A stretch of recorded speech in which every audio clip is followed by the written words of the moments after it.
Good evening, everybody. It is 6:01 p.m. on April 20th, 2023. I am Mike Capuano. I'm the chairman of the planning board. With me tonight is Erin Gino, Jahan Habib, Michael McNeely, Luke Schuster, and Debbie Howard Easton. We have a quorum present. Pursuant to Chapter 2 of the Acts of 2023, this meeting of the Somerville Planning Board will be conducted via remote participation. A recording of these proceedings can be accessed at any time using the registration link at the top of the agenda. This meeting is being recorded. The planning board has a number of items on its agenda tonight, and if folks will kind of bear through my battling a cold, I apologize for the way I sound and the way I look. It's worse to be you than me right now, because you have to look at me and hear me. But we do have a number of items on our agenda. One is the meeting minutes of February 2, 2023. Has everybody had an opportunity to review the meeting minutes of or the draft meeting minutes of that meeting? Does anybody have any proposed revisions or amendments? Seeing none, I move to adopt those draft minutes as the official minutes of the planning board, seconded by Erin. Sarah, could you call a roll, please? Absolutely. Roll call vote. Michael Capuano. Aye. Erin Gino.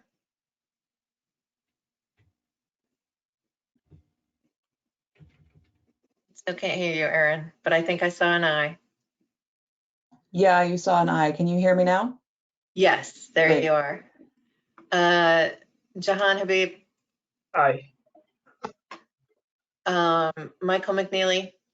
Aye. All right, and I think that gives us quorum. So it's are accepted. What I'm going to do now is the next item on the agenda is 620 Broadway. That applicant has requested a continuance to the May 4th, 2023 meeting. The chair moves to continue that case to May 4th, seconded by Jahan. Could you please call the roll, Sarah?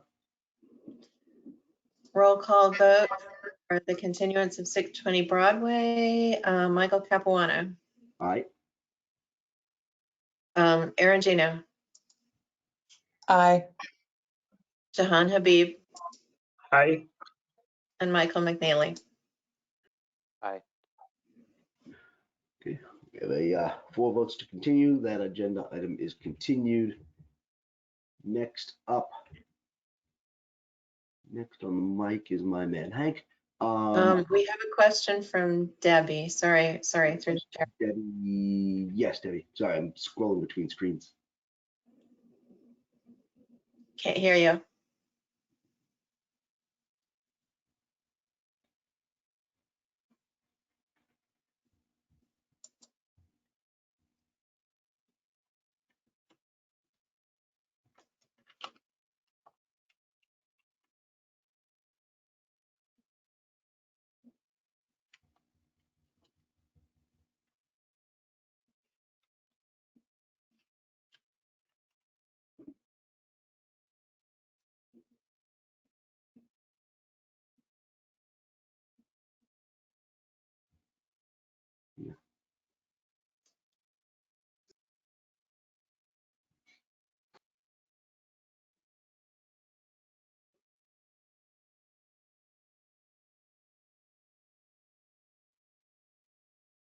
No luck.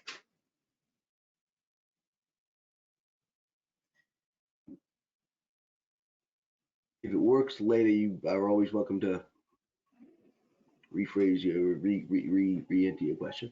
Does anybody? I know Amelia is not present at this meeting. I would like to invite the applicant for 1 McGrath Highway to please be unmuted. And I would like Erin to please read into the record the notice of public hearing for that case. Sure. And just can someone confirm that you can pick up my mic right now? Yes, we can. Great. Thank you. So reading of the record, 1 McGrath Highway, PNZ 21-028. Summer Bridge Hotel LLC proposes to develop a 6-story general building and establish a hotel use at the high-rise district, which requires site plan approval and special permits for the hotel use and relief from parking standards. Mr. Chair, this is Attorney Adam Dash. Can you hear me? Yes, Adam, we can. Could you please identify who of your client's team will need to be unmuted and have their screens shared and all that? Indeed. Thank you. Adam Dash, 48 Grove Street in Somerville, representing the applicant Summer Bridge Hotel LLC. If we could promote Christine Thomas, who from the applicant owner Summer Bridge Hotel. Jason Diorio, the architect from JAL Hospitality Design. He will also be driving the slides. Michael Malinowski of Allen and Major, who's our civil engineer. Beth Dermody, also from Allen and Major, who's the landscape architect. And Lorenzo Dantas from VHB, who's our traffic engineer. Mr. Chairman, I have unmuted all mentioned people. Thank you so much. Adam, before you continue, I'm just going to, Debbie has sent a message that I just want to read into the record for the benefit of her inability to have her AV working right now, which I think that happened to me a couple of weeks ago as well. Debbie wants to put on the record that she was not in attendance at the April 6th meeting, but that she did watch the recording and submitted the affidavit confirming the same. So that would have been the previous case that was just continued. Sorry, Adam, I just wanted to make sure that the record was clear on. No, not a problem. You have someone with their hand up physically? Oh, Luke. Mr. Chair, yeah, just ditto for me. I missed the last meeting and sent in an affidavit to RISA. Beautiful. And I presume then RISA will have filed that with the clerk. Okay, thank you. Anybody? And I'm sorry, I'm going between this and the screen that has the application on it. So Quite all right. Understood. you look. So Adam, sorry, go ahead. Not a problem. Thankfully, those who missed the last meeting didn't miss us because this is our first time before you. Yeah. So again, Adam Dash representing the applicant owner, and we are here for site plan approval and special permits for a hotel use and parking relief for the proposed 6-story hotel at 1 McGrath Highway, which is located in the HR district. I will be going through the overview and the history. Then we'll have Ms. Thomas, who will explain the hotel concept. Mr. Diorio will then go through the plans. Mr. Malinowski will talk about the civil aspects and the site plan. Mr. Modi will go through the landscaping. Mr. Dantas will talk about the parking and traffic, and then we'll come back to me, and then we'll turn it over to you, if that's all right. So to give you some background here, and also the latest and greatest on this, last night, the Zoning Board of Appeals granted a variance for the minimum primary facade build-out relief for this project to allow the hotel drop-off area under the building. We'll be showing all of this to you later. I just want to give you a heads up. So we're done with the zoning board variance process, and now we're to you, which is the end of the process. So the property is partly in Cambridge, with the municipal line running right through the middle of the building. The project abuts the recently approved lab building. Oh, there we go. Sorry, can we go to the next slide, Jason? Yes, I apologize. I lost complete audio for a minute, so I'm sorry. all I'm right. just kidding. So you guys can see my screen now? Yeah, and you can see on the lower left, that's the drive-through, the cutout in the building that the Zoning Board of Appeals approved last night. Yeah, if you can go forward to the next slide, please. Thank you. Mr. Chair, maybe through you, can we have the speaker be on camera? There's no button for me to do that. I would love to, I can see you, I'd love for you to see me, but I have no button to do that like I did last night. All right, let me see what I can do. I put on a tie and everything for you, might as well at least make it pay.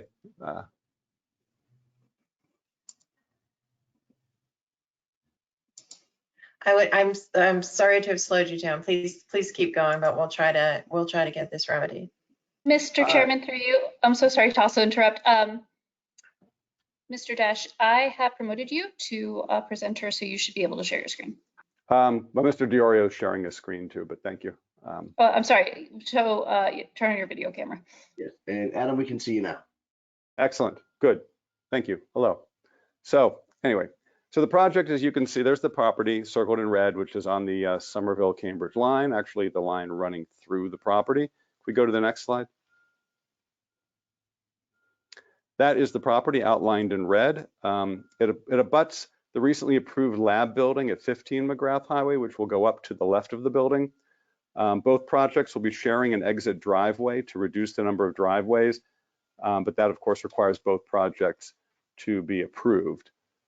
If we could go to the next slide. Oh, sorry, go back one. I didn't realize you just moved one. Yeah, the blue is the 15 McGrath Lab building. The red is our property. You can see the weird shape and makeup of that property with the MBTA land behind it, which is at the top of a very large retaining wall, and that is where the Green Line extension is. And then between us and the train tracks will be the community path that goes along with the Green Line. And we'll be getting to why that's important shortly. Next slide, Jason. The property is currently not being used for anything. It was last used as a car wash, which you can see there in that current picture. And if you move to the next slide, it was also used as a storage building on the site. Some of these improvements in the photos have since been demolished, but you get the general idea that it's entirely paved and decrepit, abandoned lot, essentially. So we could go to the next page, please. Some of you may recall, I'm sorry, we'll go back one then, that's not what we want. Some of you may recall approvals of a hotel at this property by this applicant in 2017 and again in 2019 under the old zoning. When the zoning changed, the applicant decided it was an opportunity to do a nicer hotel at the site. Under the new zoning, we filed an application to do so in 2021, and that is what we're going forward with you tonight. This also allowed the applicant to be able to help create a connection to the new community path behind the property, which is being built as part of that GLX project, as I stated, and we'll show you this shortly. And that's providing space for a ramp to get from the McGrath Highway up to the top of the retaining wall behind the property where the path is going to be on the Cambridge portion of the property, because the retaining wall is lower on the Cambridge part of the property than it is on the Somerville part of the property. I do want to note, just for the record, although the staff report is fine, on page 2 of the staff report under background, it says the applicant allowed the permit, talking about the old permits, to expire and applied for significantly modified project. Just for the record, we applied for the new project and then the permit from the old project expired. So it was in that order. It's not wrong the way it's written, but I didn't want to imply that we let it expire and then applied for something new. That was not the case, just to be clear. So you saw the odd shape of the lot. Can we go back to the odd shape of the lot there? To a couple slides back there, Jason.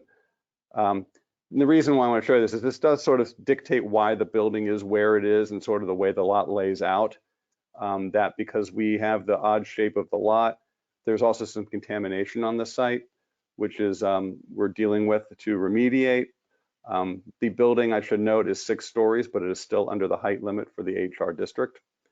The building location also is dictated partly by that shared exit driveway we will be showing you, because we are having our own entry to the hotel, but we're having a shared exit driveway with 15 McGrath to reduce the curb cut and make it safer for pedestrians. So that dictates where the building goes as well. And then of course the ramp on the right that's going to go up to the community path to push the building over a little bit. And that's why the municipal line is running through the building. Yeah, it's my recollection that the planning board voted for a site plan approval for the project next door. So I'm glad that we've already got kind of that beginning piece of the puzzle in. Correct. Just, yeah. So everybody should be on those. The blue portion has already been reviewed by the planning board for site plan approval, which was granted last year. That's correct, Mr. Chair. And they kind of look like puzzle pieces, don't they? So the yeah, so and also I would just note that there was an odd topography with the lot. There's a very large retaining wall in the rear of the property that's shown. It's actually on the property that we have. And it is, we're told that it is of some historic interest. Originally, we were going to tear that wall down, but now we are preserving that wall. And again, that's sort of dictating some of our site plan. So when you look at the site plan approval, you have to take into account that there's the wall, there's the ramp, there's the shared driveway, there's the contamination, and all of these things sort of, and then the weird shape of the lot sort of dictate what we're doing and why we're doing it. So now, after I've given you sort of the background, I turn it over to Chris Thomas from Summer Bridge Hotels to explain to you the concept of what we're doing. And just so you know, this is not a picture of the hotel we're proposing. This is a different hotel that they developed. Chris? Hi, I'm Chris Thomas. I'm a partner in Summerbridge Hotel LLC and in the leadership of XSS Hotels. I'd like to just tell you a little bit about our company. So if you flip to the next slide. Over the last 12 years, we've created more than $2 billion in hotel value. The XSS Hotel principals and team take pride in delivering high quality, professional, value-added lodging products. The XSS team is a well-capitalized, highly experienced group of New England-based professionals with offices in New Hampshire and in Medford, Massachusetts. Next slide, please. So together with our management company and our construction affiliate, XSS Hotels has brought to life over 5,000 keys throughout the Northeast. We're a vertically integrated company, and by that I mean that we do our own site selection and permitting, architectural design, construction management, interior design and purchasing, and operations and management with a goal of long-term hold of the asset. Our strengths and strategies are that we're transit-oriented, we're focused on transit-oriented urban renewal projects, and we have hotels. Through the chair, sorry, Chris. Can we get you on camera, please? I'm sorry. Yes, sorry. Thank you. So we focus on transit-oriented urban renewal projects, and we have hotels at Alewife, North Quincy, Melnia Cass, Eastern Avenue, Chelsea Station, Beachmont, Cleveland Circle, Leechmere, Wellington, and Assembly Row. We've developed 43 hotels since 2008 and continue to be in a strong growth period. These are some examples of recently developed projects in the immediate region. And if I'd like to show the next slide, which is the award-winning Row Hotel at Assembly Row. We're very proud of this hotel. Travel and Leisure nominated it to its World's Best Awards. In 2019, we were a top 100 hotel in the world and a best 15 city hotels in the continental United States. And we won again in 2020 for also best 15 city hotels in the continental United States. So this is quite a feather in our cap and a nice feather in the cap of the city of Somerville. Before I move on to talking about the vibe of the development, I'd like to describe the vibe of the development. Before I move on to the vibe of the project, I'd like to describe the vibe of the development experience. We were first permitted in 2017, and I was at the final meeting when the Path Friends educated me about the need for the path connection and the uniqueness of our site. I'm not sure that I would call mounting soil contamination divine intervention, but it caused us to redesign the project, including land set aside for a path in our re-permit in 2019. And then there was even more divine intervention when increased environmental issues and cost created a need for a third redesign just at the time that 15 McGrath project was on the move. So we joined forces for a bigger, better path ramp, a two-way cycle track, improved sidewalks, crosswalks, and intersection, and memorialized our commitment to the improvements with the Friends of the Community and Grand Junction Paths and with city covenants. In that, it has been a collaboration with the Big Tent involved cities of Somerville and Cambridge, Mass DOT Districts 4 and 6, the MBTA, and countless others. We're grateful for this process and every contributor. So now on to the vibe of the current project, and hopefully the third time's the charm. So the project is a dual brand, an art-centric, dual branded AC hotel combined with Moxie. We're very experienced AC hotel developers with 6 under our belt. This will be our first Moxie, and we're very excited. It's a fresh new brand focused on a youthful customer and brimming with nonconformity and originality. We're also very excited about our ACE Cinema, yet to be fully programmed, but also art-centric with food and beverage available. So a little bit of a descriptor about the brands is available on the screen. The AC is very art-centric, more than 155 hotels open, comfortable, elevated, and refined with sleek furnishings. It has 2 food concepts, and both are in the lobby. An AC lounge for collaboration, cocktails, and tapas, an AC kitchen for European-inspired breakfasts, and guest rooms and lobby spaces featuring intuitive technology. Moxie gives guests everything they want and nothing they don't. More than 60 open now. It's been a fast growth modern concept. It's playful, affordable, stylish small rooms. Animated social food and beverage service at reasonable prices. The program allows guests to save on space and splurge on experiences. And the tagline of the brand is Moxie. The Moxie experience is seriously considered and playfully executed. And I think that if you take a look at the next slide, what we have here is examples of guest rooms.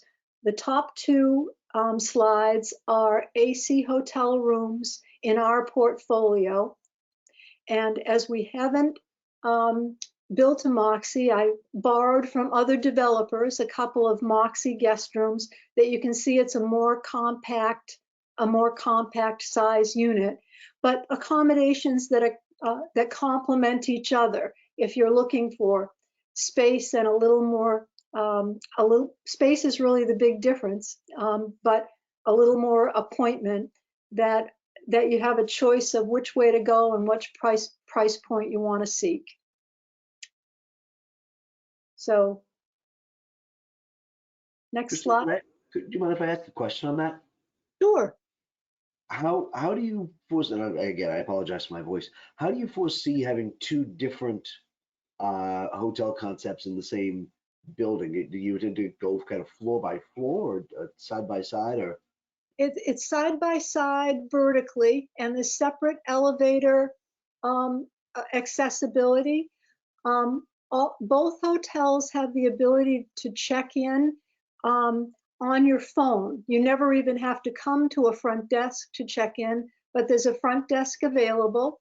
You can also check in at the bar and enjoy a complimentary cocktail if you check in at the bar. So it's meant to be a fun place, and the ACE space has its own elevator directly to the rooftop. So we'll cover that too. We're pretty excited about how energizing this property will be for not only our guests, but for the community. Thank you. Sure. I wanted to put together a slide that showed the fact that you can expect this hotel to have original art installation, that we feature a good deal of original local art. We offer direct communication channels to the artists, and we host individual artist showings and events. So if you look at that central image with the table and you can see gallery style art, there's a small QR code beside the piece of art that includes the artist's name, but you can take your phone and swipe it, and however the artist wants to be contacted, it'll connect them right up. So they can look at their website, they can purchase the art that they see. It's a real support for local art everywhere we've installed these. You can also see that there's a range of medium involved here. We support sculpture, very modern, funky art. We look at things in a way that represents lots of art forms, not just gallery framed art. So I think it'll be an exciting experience for folks. Next. Oh, if you just tab back. Sorry, I just wanted to point out that that's an example of space at the bottom slide where we're set up for hosting an event for the art community. Standing tables, hors d'oeuvres, that kind of event is something that we like to feature. And the last slide. So it's two brands with excellent synergy and a broad appeal audience because of the price points and the different features that are available in the hotel. It's a European-inspired breakfast service, lobby bar, rooftop cinema, food and beverage, and outdoor terrace, all open to the public. So we're excited to be putting this property into the Somerville community. Thank you. Thanks. Thank you, Chris. Next, Jason DiOrio, the architect, will be walking you through the actual building. Jason. Good evening. Can everyone hear me? Excellent. Thank you, Ms. Thomas and Attorney Dash. My name is Jason DiOrio. I'm the project architect for the hotel with JAL Hospitality. So the first slide that I have here this evening is a first floor plan of the hotel. You can see the site outline coming around the property here. This is the puzzle piece shape as we discussed earlier. And then this dashed line that comes, if you can see my cursor, right through the middle of the screen here is the town line between Somerville on the left side of your screen, Cambridge on your right side of the screen. So the lobby is what's highlighted in blue here. The hotel is proposed to be 199 keys of AC and Moxie, as Ms. Thomas just alluded to. There's 99 Moxie keys proposed and 100 AC keys, so almost a perfect 50-50 split of the keys. 145 of those 199 are actually within the Somerville limits, which I'll show on the next slide in just a moment. Total square footage of the building is 86,765, of which 63,560 square feet lie within the limits of Somerville on the left side of your screen here. So again, this is the lobby level. This revolving door that you see on the front, this is the primary pedestrian entrance to the hotel. We'll get into that a little more detail with some better views a little bit later on. And the vehicular entrance located here, again, if you can see my cursor. Can everyone see my cursor? Okay, thank you. I'm not sure what goes through and what doesn't. Located here, so this is under the drive under that we looked at a little while ago, and again, I'll have better views of this. As Ms. Thomas just alluded to, so we have 4 elevators within the building. The first elevator located here is the elevator directly to the A space, which is on the 6th floor. The second elevator on this side of the shaft is for the Moxie keys, which you'll see in a moment are on the front side of the building. And then a bay of 2 elevators in the rear of the building going up to the AC component of the project above. Going to the next slide. So this is a typical guest floor. This will be on 2, 3, 4, and 5. And the colors really show the delineation between the 2 brands. So Moxie, again, is on the front of the building. We purposely designed the Moxie on the front of the building. It's the smaller room. It's the more hip and happening room. And it's really focused on the youthful, brand and the rhythm of the city streets. So important to have that on the front, right on Monsignor McGrath Highway here in Cambridge and Somerville. The back of the building has the little bit larger AC rooms, which you can see in this kind of turquoise color here. And the majority of those overlook the back of the site, which is actually, this is the MBTA Green Line extension back here. It'll also be the community path ramp. And just we have some landscaping on top of this wall, which we'll get into later on with Alan and Major. But a very nice vibe on the back side of the building as well. Important to note on this slide, which again we'll discuss a little bit later, but I just want to show it here, this highlighted area that's green on the left side of the screen. This occurs on the second floor. This is a typical floor plan, but this only occurs on the second floor, and this is actually a green roof component that we will talk about in a little bit here. The final floor plan is the 6th floor, so the upper floor. So again, the AC keys are in the back of the project here, again, overlooking the MBTA and the community path, and a few Moxie keys on the front project over here on the left. What's highlighted in blue is the arts and creative enterprise space. So we have 5% of the gross square footage of the building located within Somerville dedicated to the ACE space that Ms. Thomas just alluded to. This is 3,194 square feet that's highlighted in blue, which is just over the 5% requirement. In addition to this, we also have 604 square feet, which is kind of in this bottom triangle down here. That is, it's extra bonus ACE space for the programs. This is actually located within Cambridge. We did not count it towards our calculation of ACE space, but it will be part of this entire entity here. To the right, this is an outdoor terrace area. It will be set back from the roof edge with nice planters and just a partially covered, partially open outdoor area with a glass rail all the way around, up high on the 6th floor. This is on the Cambridge side, but it has the direct views right into downtown Boston, looking to the right side of your screen.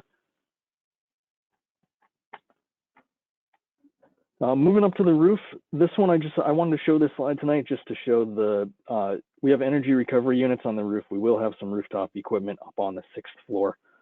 Important to note that we'll be centering those units. It's aesthetic of the building, as you'll see on the renderings, is very important to us. So centering those units and screening everything that's on the roof appropriately, just to help with the neighborhood and make the building as beautiful as possible. Moving on to the elevations. So the bottom of the screen here, this is the front facade of the building. This red line that comes down the middle of the screen is actually the town line. Somerville again to the left, Cambridge to the right. So the principal entrance, the revolving door, again, we'll see it better in a rendering, but that's located right here. So it's right on the front street of McGrath Highway. And then this is the vehicular drive entrance underneath here that Attorney Dash alluded to that we received our variance on last night for our facade build out. Materials on this, again, I keep saying this, but I have a slide later on that will show up, but I just want to touch on it here. So we're looking at a corrugated metal, both horizontal and vertical application. We'll have an accent panel between the windows and again on the 6th floor rooftop ACE area. Oversized windows, very large windows. The Moxie and the Moxie especially is a very small room, as we've seen. So the oversized windows provide a lot of natural light and connection both in and out of the building. Large storefront windows on the 1st floor, the lobby space, and again, even larger, kind of like overhead door type windows. They'll be operable windows that will partially open during the nice summer months to allow air into the hotel. This top image is the view facing to the west elevation. So this is the view from our neighbors at 15 McGrath, who we discussed earlier, who have been permitted a short time ago. This view I just wanted to call out. So we do have along this side of the building, we do have a nice garden wall and screen wall. And then this is the connection here between the two parcels that we'll see in site plans here. These top two images are the bookends. These are actually both located in Cambridge, but it's kind of the end of the U on each side. And then this is the rear elevation here. So it's important to note, you'll see this is the same materials that's on the front of the building that's facing McGrath Highway and Monsignor O'Brien Highway. We don't really have a back of the building, if you will, because you can see it from all corners. So it was important to decorate this back part of the building, this back facade, as much as we did the front and the other sides, just because it will be so visible from the Green Line extension and from the community path. And then these are the interior courtyard elevations. So again, very nicely decorated. You'll be looking in the courtyard in clean, consistent design all the way around the entire project. This next image is a building section coming through. The importance of this is I wanted to show just the stacking of the guest rooms above, which you can see here. I know it's a little small. I apologize on the screen, but and then the hotel lobby below, you can see the drive under over here on the left side of the screen. The building's designed fully in conformance with the Somerville zoning. We have an 18-foot first floor to second floor requirement met here. And then all of the upper floors are a minimum of 10 feet, with some of them being over that, especially the upper floor for the A space. We have a little bit more head height there. And with that, the entire building is slightly under high rise. We're just about 69 feet, 11 inches, but staying under that 70-foot high rise threshold to average grade for the building. Building signage, again, so here's the front elevation. Here's the red line delineating Somerville on the left and Cambridge on the right.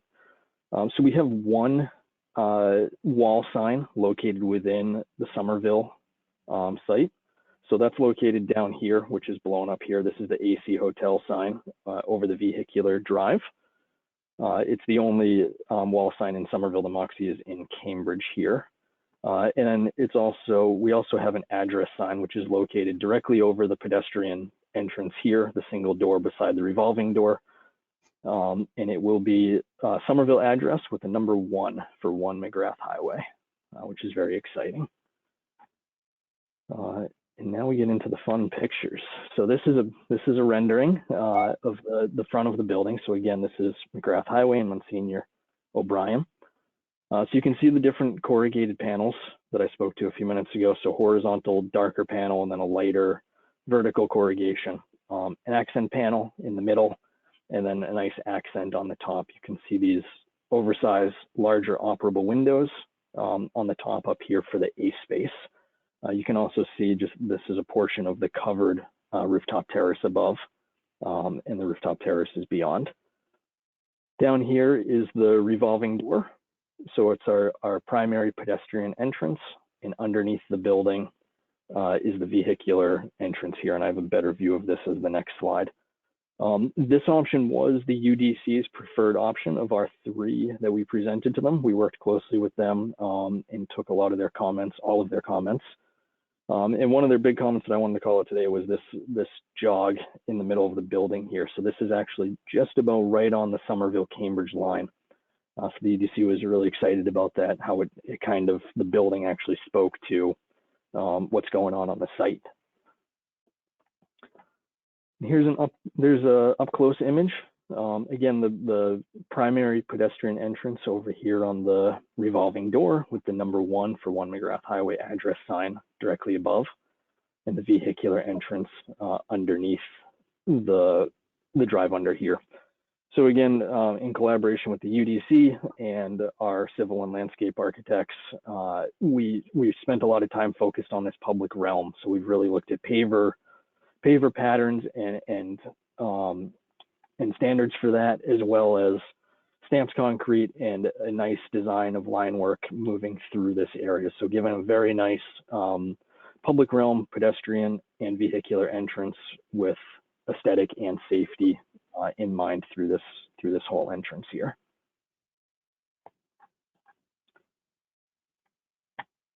This is a materials board that we're working on. So just kind of showing some local precedents of projects that have similar materials to what we're talking about. So you can see the This is the accent panel. It's a wood-like Ipe or similar accent that was between the windows and at the 6th floor. Different corrugations, whether it be rounded or more square like this. We're still working through that, but the idea is there. The brick here, and then the window fins, and this is one of my favorite images, even though it's a little bit small, the operable units up on the rooftop area with the A space. So we are scheduled to go back to the UDC to discuss final materials with them. We're excited to do that. I think we're in a great spot at this point, and we'll be creating a mock-up as well of all materials on site once construction starts moving forward. And then my final few slides. So I have 4 more slides that are all show their shadow studies, showing the cumulative shadow studies of the 4 seasons, both the summer and winter solstice and the spring and fall equinox throughout the day.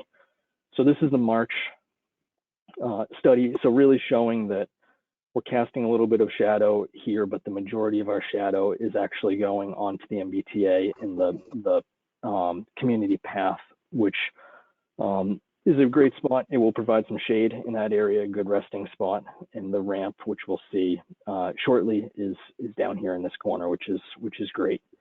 So nice connection there. This is June, so very similar. We're not going out onto Monsignor. We're not coming across the way. We just wanted to show how we're affecting. It's a 6-story building, so it's relatively minor.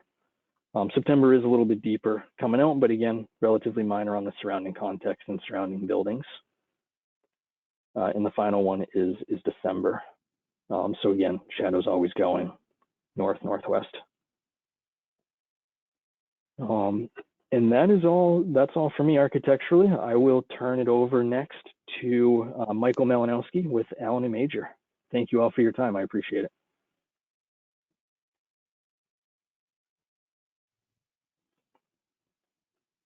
Good evening. Can everybody hear me? Hi.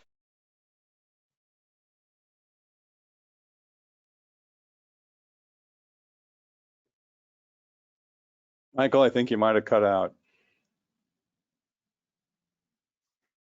We had him a moment ago. We had him briefly, yeah.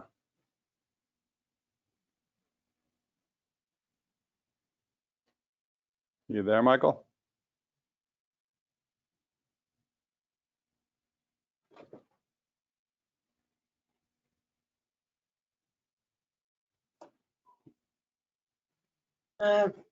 Mr. Chair, he's still showing as being a panelist. The camera is not on and he's unmuted on our end.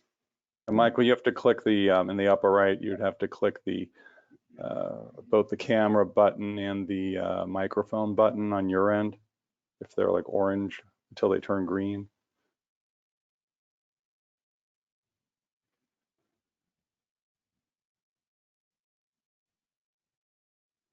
Mr. Chairman, through you, this is Wendy. His microphone is showing as green. Well, Michael, maybe you want to log off, log back on. Sometimes that cures all. But just briefly, you can see on here on the plan, the red line, which is the municipal line between Somerville and Cambridge. Again, Somerville on the left and Cambridge on the right. You can see that sort of grade areas that drive under the building. And coming off McGrath Highway, you then go under the building for the pull-in. We've got some better plans, but this is both basically just showing the site. You can see on the upper right corner, there is some parking, that surface parking that's on site. And we'll be talking about this more later, but this has to do with the special permit we're seeking for the parking relief. We have parking on site, but it's not in Somerville. And we have parking in Somerville, but it is not on site because we are sharing it with the 15 McGrath property. So because the 15 McGrath Lab building doesn't need their parking at night, and we as a hotel do need the parking at night, there's an opportunity for us to share parking over at the 15 McGrath property. And then we also have our surface parking here in the Cambridge portion of the property. But so since we have no parking technically on site in the Somerville portion of the property, and we are required to have parking in Somerville because we are within the half-mile transit zone, although just barely outside the quarter mile, we do need the special permit for parking relief. We also found that we don't necessarily need all the parking as required. I'm sure you all know when you go to an urban hotel, generally you're not driving or renting a car to access it. Plus, we'll be right on the Green Line, and we'll be on the community path, and there are ample buses, and then all of that. You can see on the right there, the jigsaw. Can you show Jason where the ramp is going to go across our property? Right. This, Michael, you there? I am here. Sorry about that. Hey. I'm not sure what happened there. All right. Well, I'll let you explain the slide. I was just walking them through the site plan briefly. Okay. Yeah, so as Adam Dash had alluded to, we do have a space allocated for the future bike path that is still sort of being developed. All of our utilities are in the back, screened from view. We are also accommodating the existing historic wall that is in the back of the property as well, which we will show in subsequent slides. If you can advance the slides, Jason, for me. Everybody can still hear me? You're good. Okay. All right. So this is a plan showing our pedestrian and bike storage. The green shows connections for pedestrians as well as bike storage. So under the current zoning, we have long-term and short-term bicycle parking that is associated with the hotel. The calculations are based on, as Jason had mentioned before, the 144 rooms which are situated within Somerville, as well as the ACE space. For the short-term parking, bike parking, we have 8 spaces for the hotel, 1 space for the arts, for a total of 9 short-term, and then the long-term we have 16 spaces for the hotel and 2 for the ACE, provided 18 spaces. And based on this plan, you can see the short-term are highlighted in pink. We have several along the front, and then some situated under the covered area. We also have highlighted in orange our long-term. So our long-term are still protected by the building above, but those provide a bit more protection in the way of cameras. So you can see some ceiling mounted cameras shown there. Those will provide 365-day coverage monitors, which allow for the long-term parking. We also have bollards that are along the front to protect access for both pedestrians coming in along the back, as well as along the front of the car drop-off area. I think we can move on to the next slide, Jason, for me. This shows the flow of traffic coming in. The red highlights the vehicle entry for guests that would come in and stop. We do have on the site 13 spaces. Based on the zoning requirements, we have 145 rooms within Somerville. We are required to have 73 spaces for the hotel guests, 4 spaces for the arts. We have 13 spaces on site. The parking will be handled exclusively through professional valet service. So guests will arrive, park their cars in the front. As Jason had mentioned, we have a dedicated vehicular access. The valets will take those vehicles and use one of the 13 spaces that we have. We also have 6 dedicated spaces within the 15 McGrath parking garage, which you can see by the magenta lines that go down there. There is also agreements between the hotel and 15 McGrath to utilize surplus parking that is in their parking garage after hours, as the hotel primarily has their parking intensive during the night. The lab use, which was previously is approved next door, their nighttime usage is minimal. So they will have surplus parking that will be afforded to the hotel.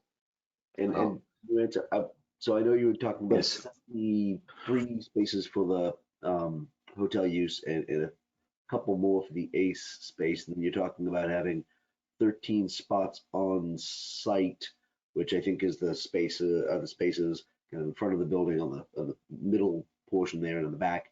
How many That's correct. are on the 15 McGrath that you'll have access to?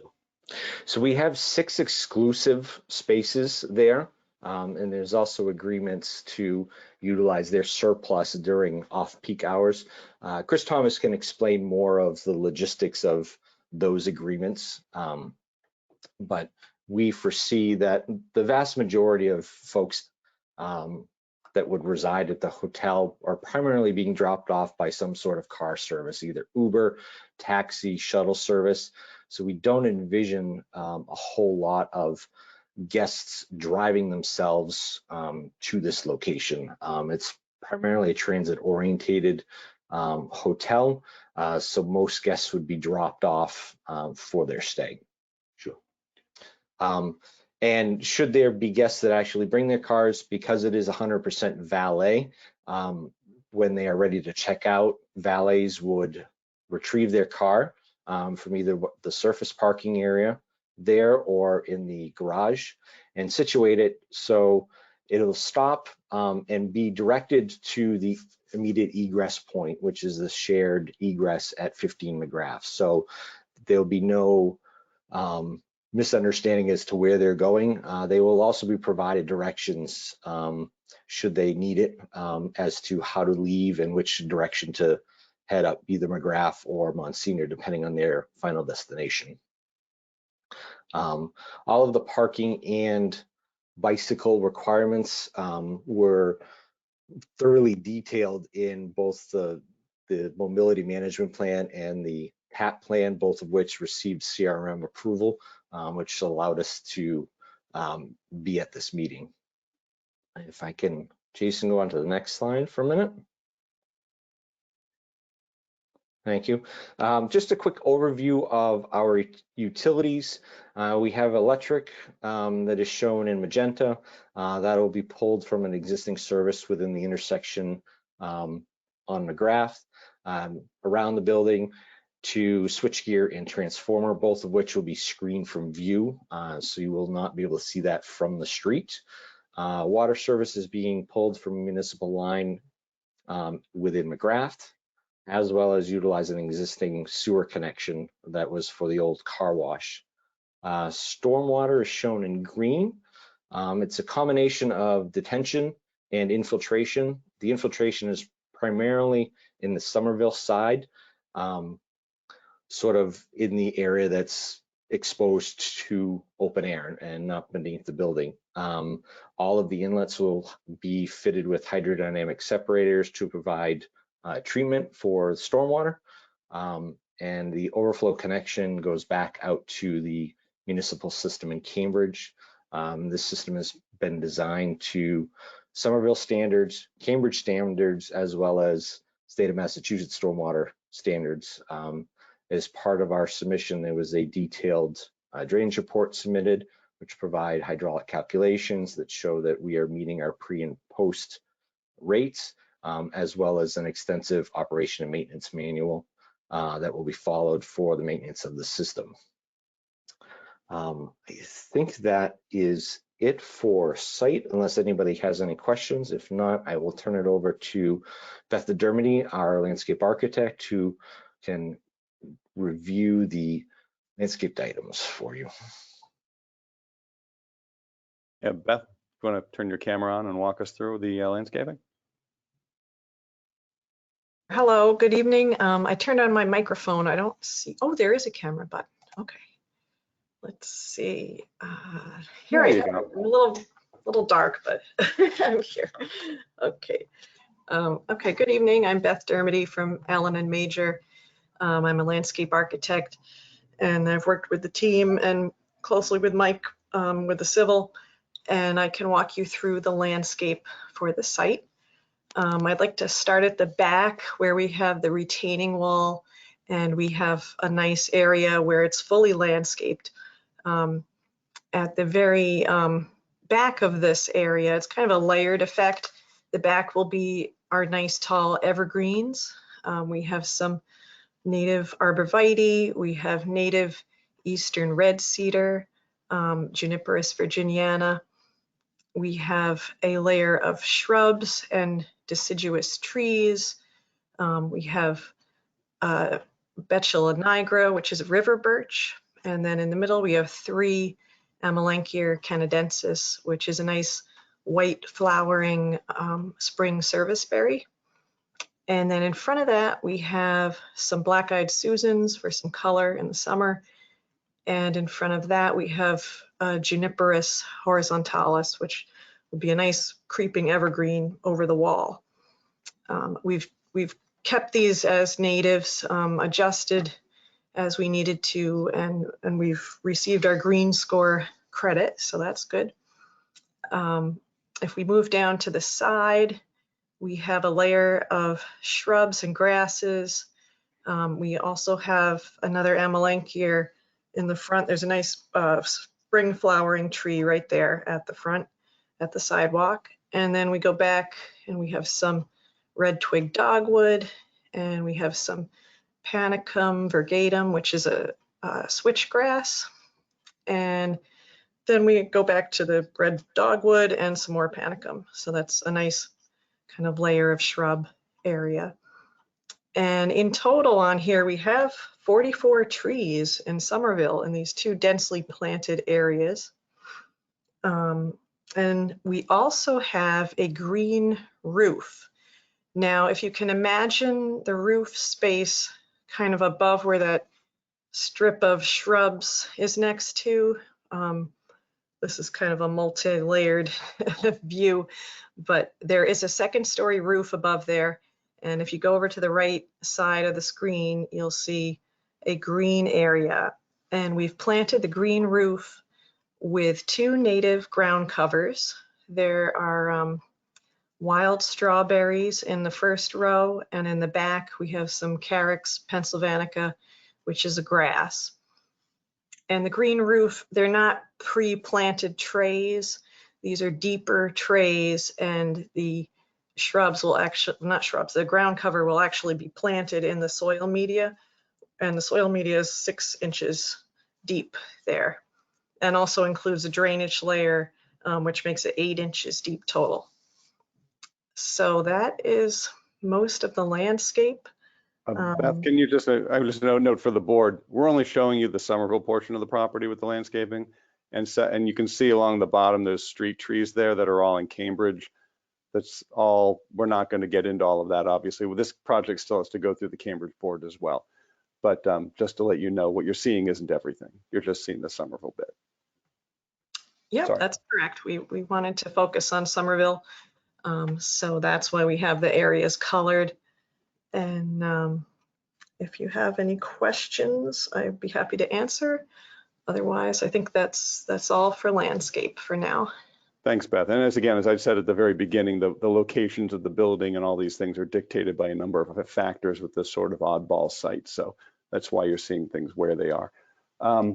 Thank you, Beth. Lorenzo Dantas from VHB, you want to talk a little bit about the traffic parking situation? Sure, happy to. Folks hear me okay? You're good. Great. Well, you were. Presentation. Oh, there you go. Oh, you're better now. Okay, good. I did want to highlight a couple of things with the site plan, a couple of transportation elements that are incorporated that are really important to not only the project, but the connections that happen offsite as well, which we'll get into in the next slide. First, on the right side, highlighted in green, as featured and talked about earlier, there's a 14-foot wide area that is being set aside and dedicated to a planned connection to the community path extension, which is behind kind of on the north side of the property. This ramp will be constructed in this space, and it'll provide that connection between community path and the frontage on McGrath, plus and the bike lanes that are being accommodated there. We'll get into that in a moment. And this connection is ultimately intended to be used by bicyclists to travel between the community path extension, the McGrath bike lanes, and ultimately the Grand Junction path in Cambridge connecting all of these kind of emerging important pathways. On the left side of this image, I wanted to highlight kind of the coordinated design of the driveway between the 1 McGrath and the 15 McGrath adjoining property. Access between the two properties will occur toward the rear, kind of the top left of this image, which will allow, as described, kind of those hotel valet parking operations to use the neighboring garage on the 15 McGrath property. It's also the way for vehicles to exit the 1 McGrath site and onto the combined exit lane for these two properties as it approaches McGrath Highway.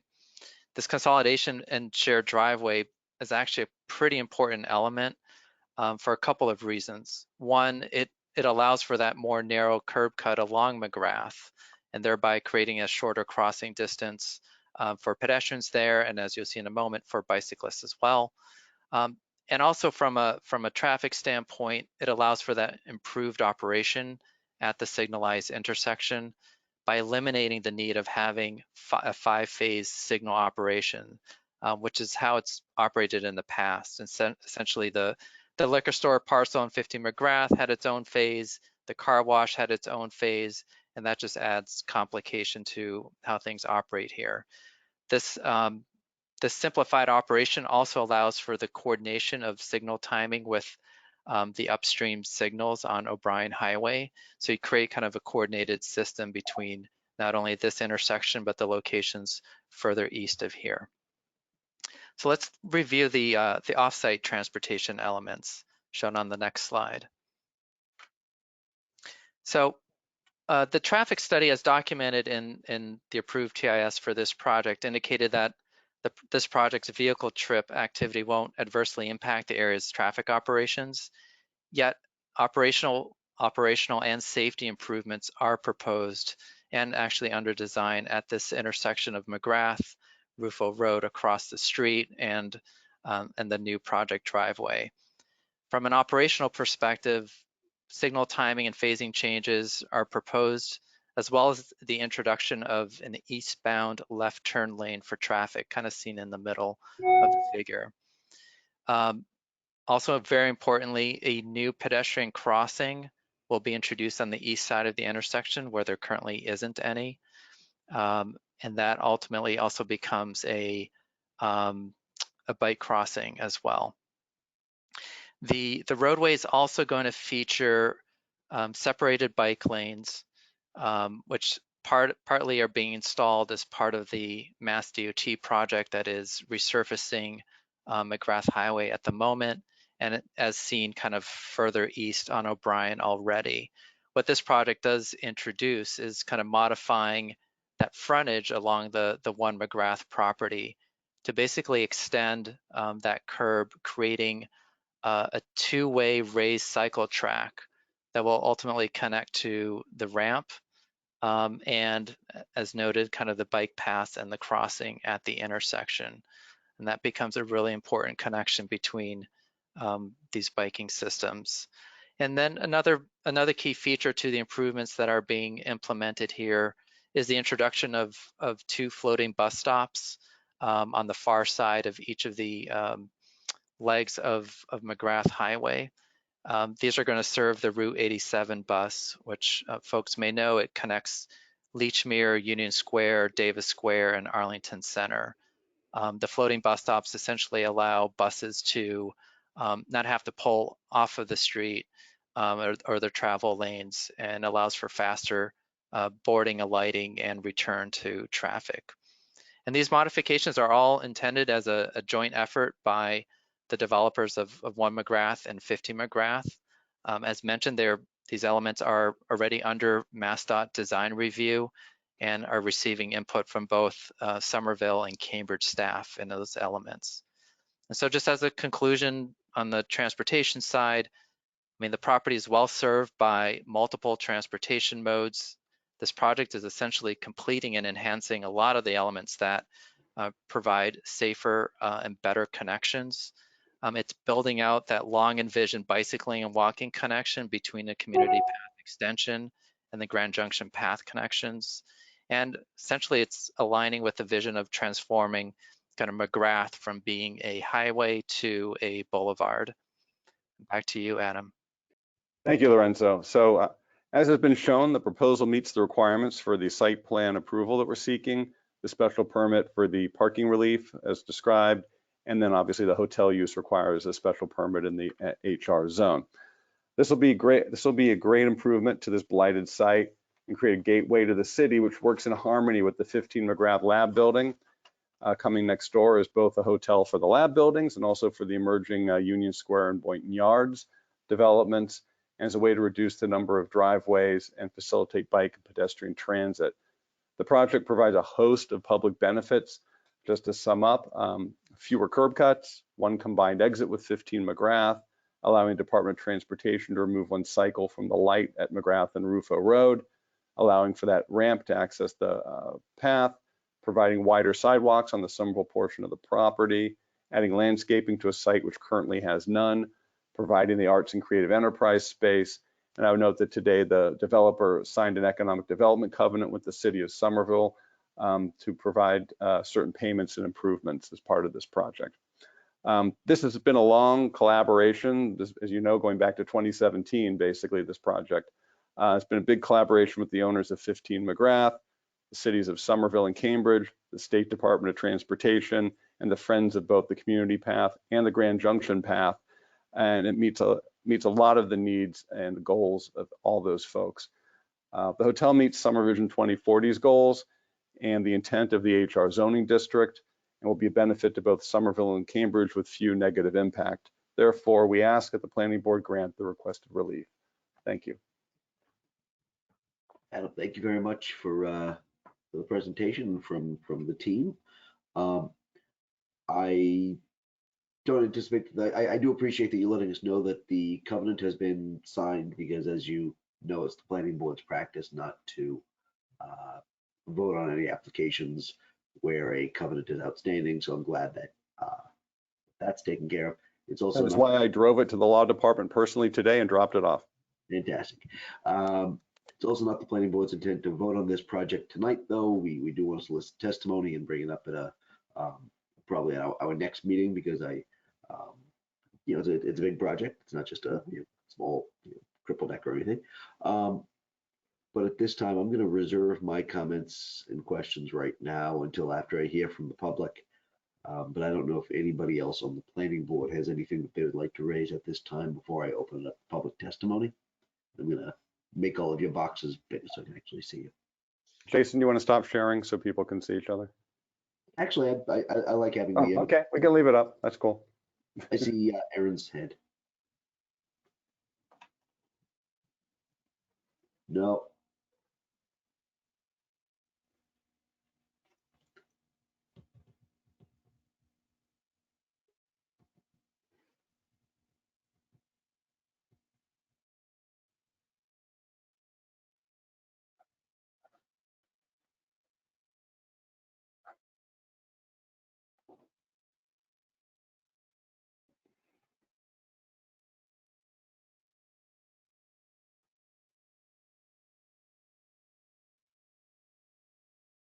Okay.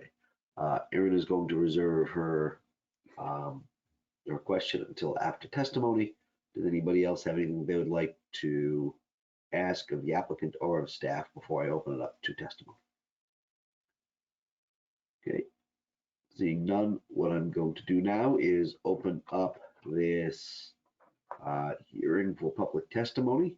If anybody wants to speak in support of the application, please exercise the raised hand button and I will call on you in the order in which I see you. There are a ton of people in the audience, so I don't think I need to put a 2-minute timer on, but just be respectful. So the first person I see is Alan Moore. And for the record, if people could just state their name and residential address for the record, please. Hi, can you hear me? Yes. Yeah, my name is Alan Moore. I live at 23 Cherry Street in Somerville. I'm the co-president of the Friends of the Community Path. Been working with Chris and the other members of the development team over the last, I don't know, maybe 5 or 6 years, specifically regarding the ramp to connect Route 28 up to the top of the retaining wall, and then with the cooperation of the MBTA to the community path at the Somerville-Cambridge line. We were very appreciative that the development includes this ramp, which is a great public benefit, as well as for the hotel itself.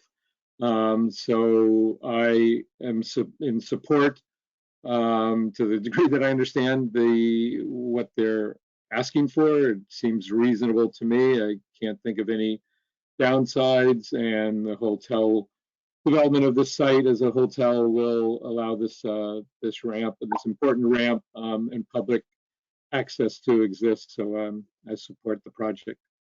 Thank you. Thank you very much.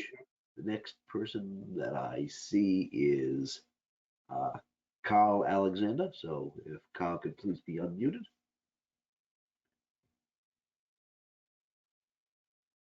Carl Alexander, you have been unmuted, and you are unmuted on your side. So you can go ahead and speak when you are.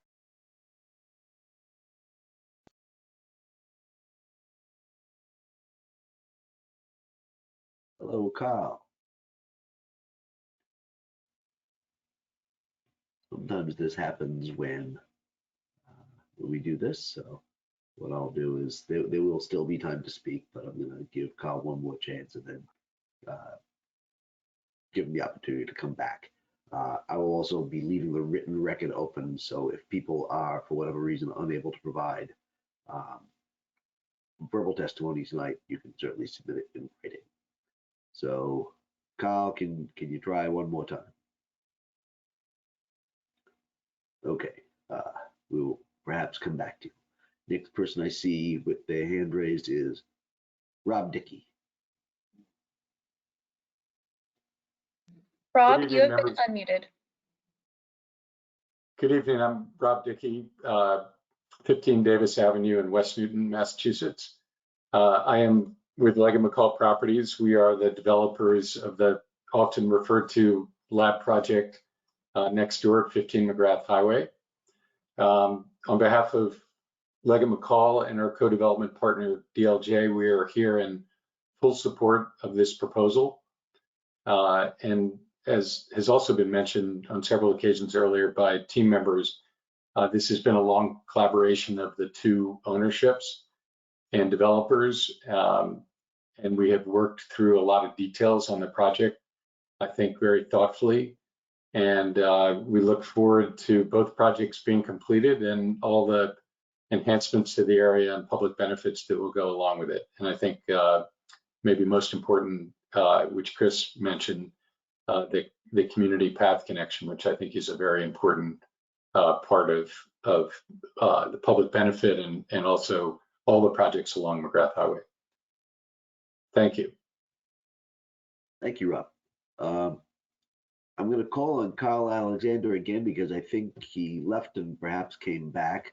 So if Carl Alexander could please be unmuted, let's give it a second go. Carl Alexander, you have been unmuted on our end. You'll need to unmute yourself by pressing the little microphone icon.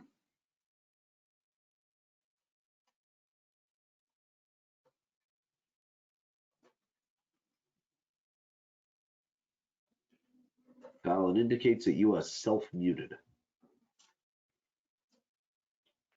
which is something very, very few people have ever said about me.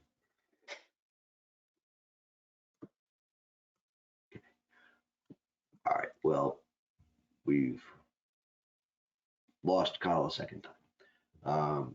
He'll have the opportunity to present written testimony. So what I'm going to do now is take one more scroll. I see Lynn Weissman's hand raised. If Lynn Weissman can please be unmuted. Hi, thank you. So my name is Lynn Weissman. I am co-founder and along with Alan, co-president of the Friends of the Community Path. My residential address is 112 Belmont Street, Somerville. I just wish to commend the developer for the thoughtful design in general, for doing all the bike ped features and working with the neighboring property on the shared driveway, and kind of doing this all in collaboration, thinking very holistically about the bicycle and pedestrian connections. So, we really appreciate that. And I also want to commend the city, because even though half of this just about is in Cambridge and half is in Somerville, the city is considering this project, I think, on the whole, as a whole, for the driveway and kind of for other reasons, I believe. So I just want to appreciate that. I was also wondering that the developer gave a very clear presentation. I was just wondering if the developer could just describe, so for viewers, the height of the granite wall from which the ped bike ramp descends, and the width of the sidewalk in front of the hotel, and the width of the cycle track, which those will cross city lines, and also just describe a little bit the trees in front of the hotel, because sort of the sidewalk, the cycle track, and the trees are kind of integrated and will, except for the trees, cross city lines. And just, I think that's being built by the hotel, sort of in some kind of collaboration with Mass DOT. So I just kind of was wondering if the developer could just flesh those things out a bit. Thank you again very much, and we are in support of this project, and the developer has been working with us for a couple of years on this, and we're just so appreciative of that. So thanks you. I'm going to put myself on mute now. Did you want us to address that now, Mr. Chair? Thank you, Lynn. And no, Adam, at the conclusion of testimony, please. Thank you. Okay. Kyle Alexander is back for a third go. Let's see if it works. All right. Hi, can you hear me? Yes. So, yeah, sorry, my phone wasn't working. Carl Alexander, 49 Myrtle Street, Somerville. Been in conversation with the developers as a member of Friends of the Grand Junction Path. Just to reiterate Lynn and Alan's comments, just really appreciate Chris and her team's good faith efforts to create this amazing ramp connection for the community. That's all I had to say. Thank you very much. I hope that you approve this proposal. Thank you. Thank you, Kyle. Okay. Is there anybody else that wants to speak in support of the project? Alan Moore has already presented testimony. Anybody else? Going once, going twice.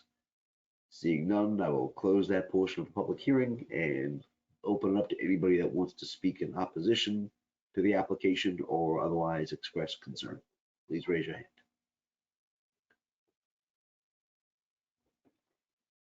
Once, twice.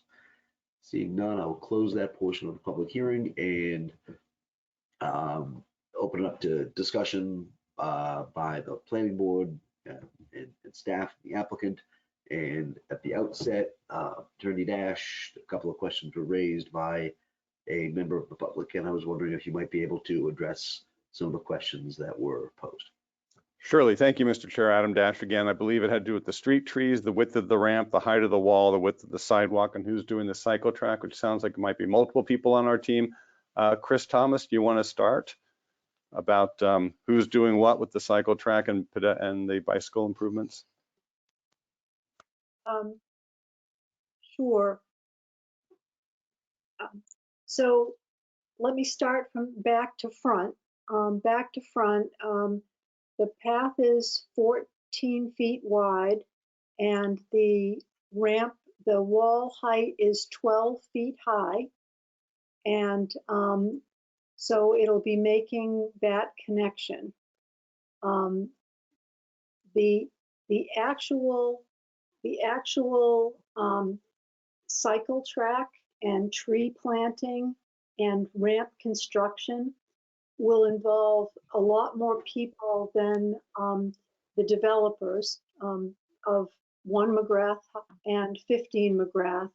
It's being done in group meetings that involve both District 4 and District 6 of Mass DOT. It involves the MBTA from behind the property. And so there are a lot of stakeholders involved in the conversation. So I do know that everything that Lorenzo Dantes said about the cycle track, it being raised, it having a row of trees, I think that there is still more than one outstanding design of that area. So any input, it's a good time for input, and you know that my phone is always available for input. So did I miss anything in the list, Adam? I think just the width of the sidewalk. The width of the sidewalk, that Michael. I can answer that, Chris. This is Michael from Allen and Major Associates. The current sidewalk width that is proposed from the face of curb to the face of building is 15.4 feet. And we have 12.4 feet behind the trees. Now that'll change slightly with the enhancements that are shown on the screen right now. The sidewalk will get a little bit narrower in front of our building. It'll still remain close to 8 feet wide in front of our building, but the cycle track gets shifted and much larger in the final scenario. I think you're talking about the Cambridge width though, Michael, but the Somerville width, I mean, most of the frontage is in Cambridge. It's all the same through the front there. It does step back. We do have a full 18 feet. I think Jason, if you can go to the site plan that we have, actually you can see it right there. Yeah, the building steps back, and the Somerville, the sidewalk is wider and compliant with the Somerville zoning, because the zoning in Somerville and the zoning in Cambridge aren't the same for sidewalk width.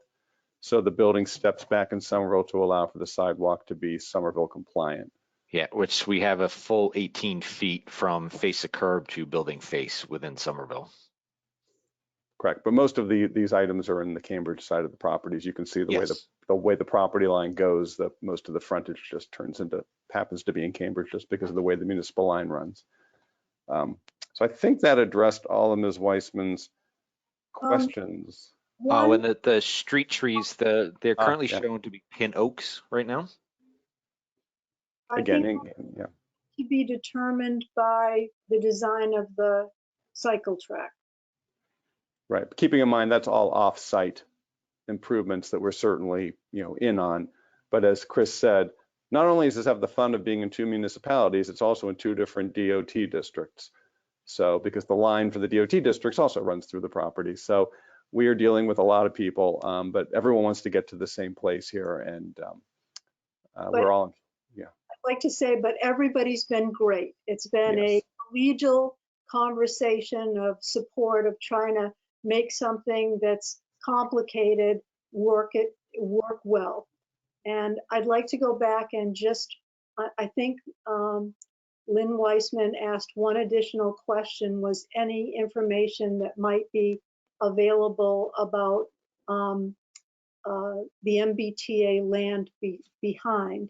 And the one thing that I can say is in a meeting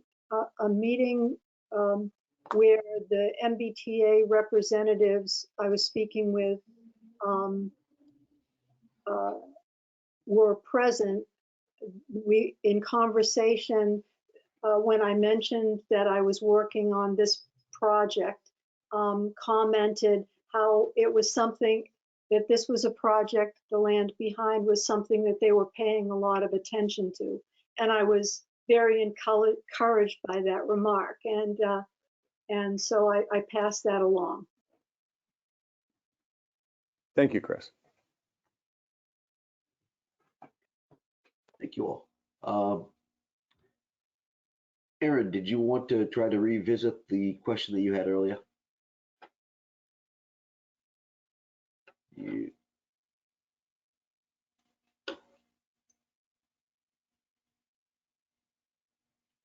Sure, I can. yep, we got you.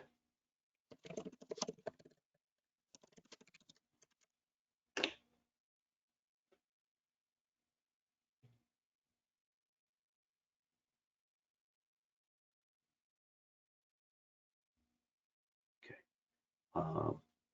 We can revisit you in a moment if you need. Does anybody else have any comments or questions? I see Debbie's hand.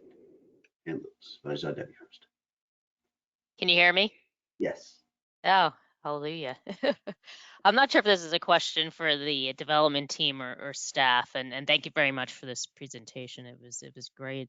I know one of the intents of the HR district is to increase the commercial base in Somerville, and it does seem like the majority of the hotel rooms are in Somerville, as well as a cinema space. And I know the application mentioned a rooftop bar.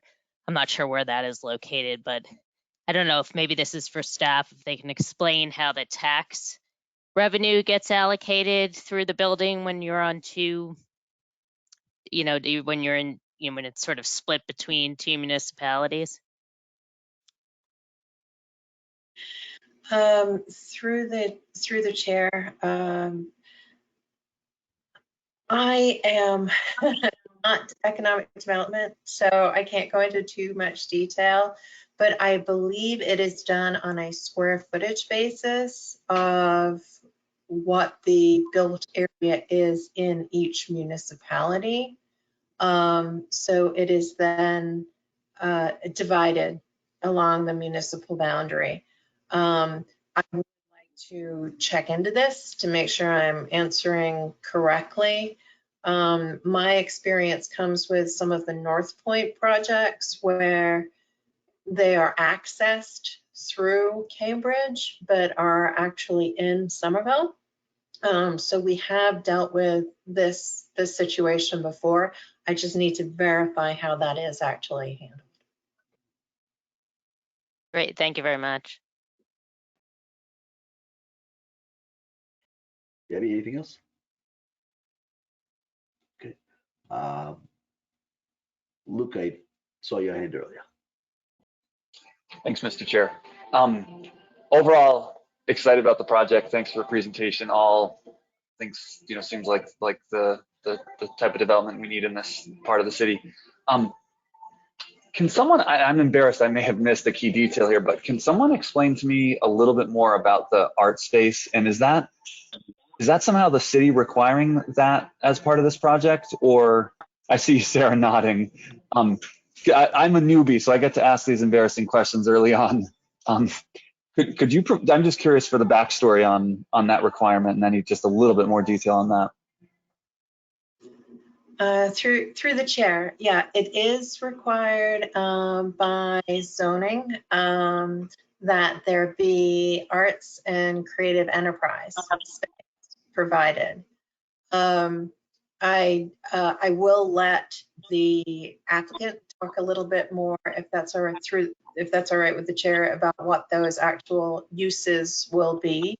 It does have to be dedicated space, not just some shared workspace and things like that. There are, so specific rules around it. But in this case, the applicant has worked hard with inspectional services to make sure that they have a dedicated space and the definition is met for that. But I believe it's in all high-rise districts and some of the overlay. That is correct, as Adam Dash. That is correct. Sarah is absolutely correct. Inspectional Services actually, during the course of this project, issued an opinion as to what a space is and what it isn't and how it has to operate.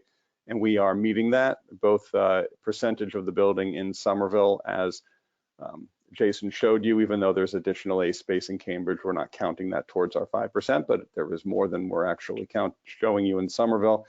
And that it be operated by a separate operator. Chris, do you want to talk about how the A space is going to be operated? Because it's kind of cool.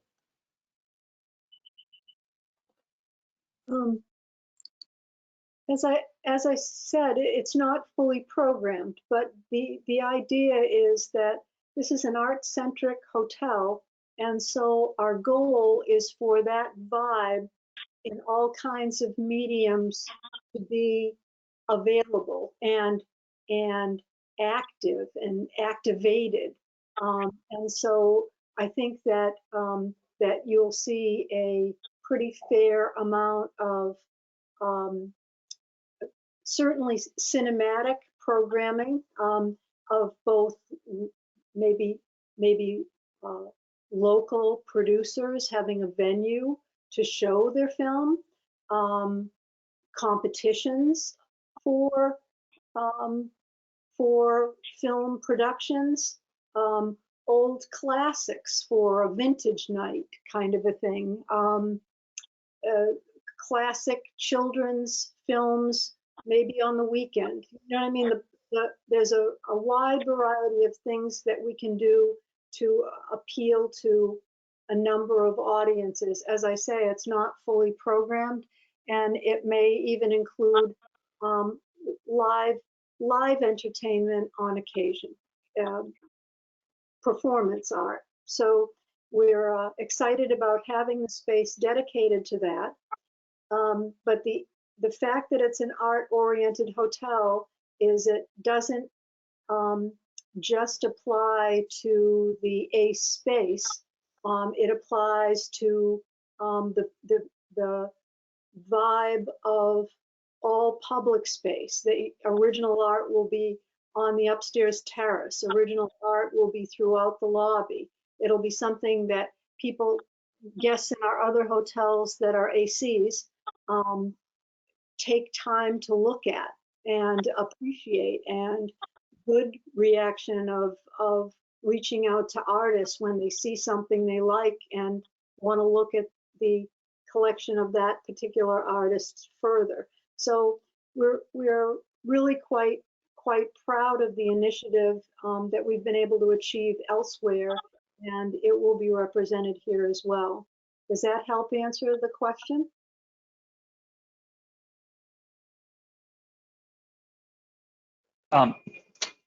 Yeah.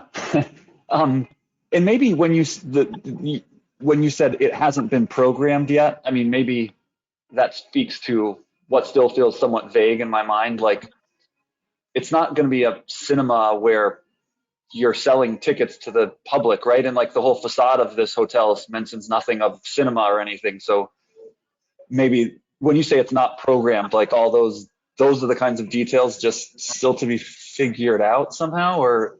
It has to be, yes. Do you know what I mean? That we need to get it right, and it will be run, but it will not be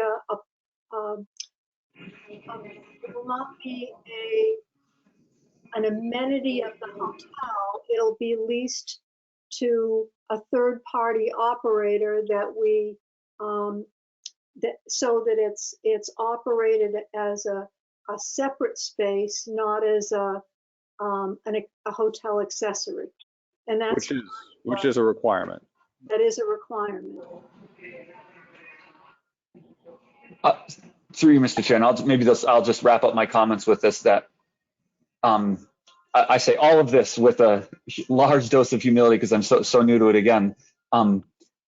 This feels very tacked on. Now, maybe it's very literally tacked on because it is a requirement from our side. So maybe some of my comments are almost a sidebar to all of us on the city side. Like, it feels like there's a requirement here that makes something like this feel potentially really neat. Maybe it just genuinely will be a neat space.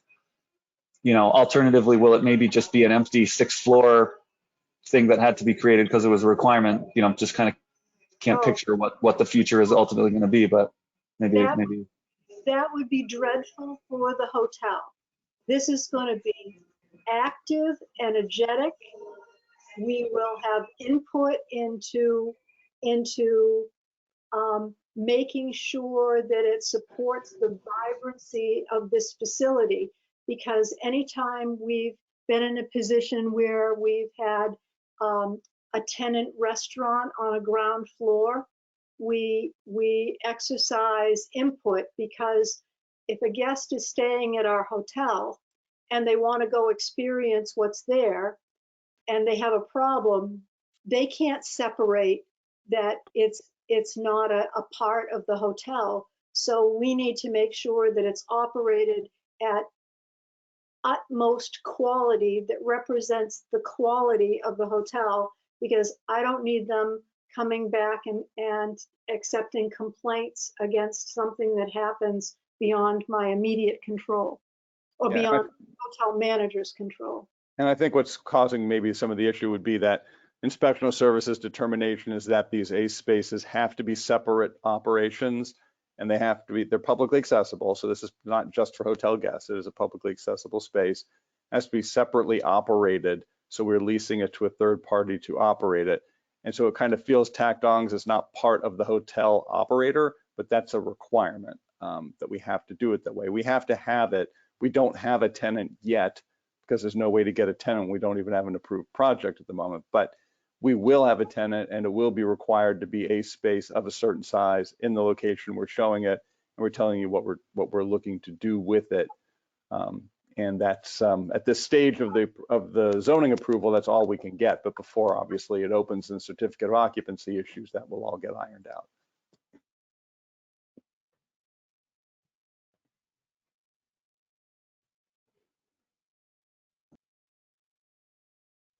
Luke, are you okay?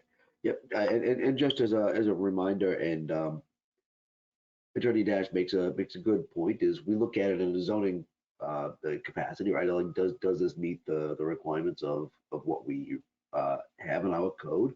And we always want to be able to have a little bit more control than sometimes we do. But Adam's right. At this stage, we can't require them to have a particular tenant that does a very particular thing, just so long as it actually meets the definition of a space. That's a requirement of our zoning ordinance. I see John's hand. Thank you so much, Mr. Chair, and sincere thank you to the applicants for presenting what I believe to be an exciting project in the city of Somerville. I do have two disparate questions. I'll start off with what I would consider to be a little bit less complex one. I know that the site is contaminated. I know that there will be some sort of remediation plan. I would love to hear a little bit more about that in the context of the construction that would commence, and anything that you share that would be really helpful. This is to the applicant. Yes, I can speak to that. That it was a complicated process. I'll give you the cliff notes. But the property line is the former Miller River bed that was filled in. All of the contamination was generated from heavy industry in Cambridge, all right, and used the Miller River to dispose of all of their waste. And so that waste is throughout the Cambridge side of the property, but it spills over the property line on to the what would have been the bank of the river on the Somerville side. So it goes out that far, but by the time it reaches 15 McGrath's site, it's negligible. So because there was a process where the EPA, we thought we could just spot remediate, and that became not possible because of the continued testing that kept showing up in myriad places throughout the site at myriad depths, because it had been dumped at different times, different places, different things had happened.